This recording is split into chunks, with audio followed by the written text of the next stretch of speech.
Namaste everyone, I'm your cPanel guide from the YouStable team. So here's a quick story. My friend Rajesh runs a tech blog, techwithrajesh.com. He also bought rajeshtech.com and parked it as an alias using cPanel, just in case. Fast forward, now he wants to launch a new project on rajeshtech.com, but it's still linked to his old site. He tries removing the alias, but ended up with errors.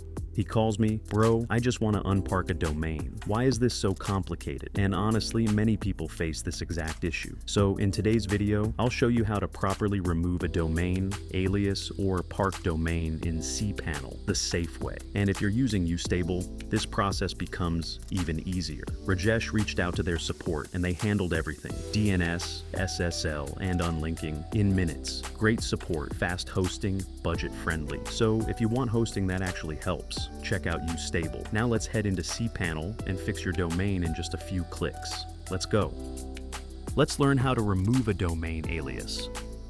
Scroll down to the Domains section and click Domains. All the domains are listed here. Click the Manage button of that particular row of the domain which you want to remove. Click the Remove Domain button. Click again to confirm. That's it. We have successfully removed the parked domain. Thank you for watching.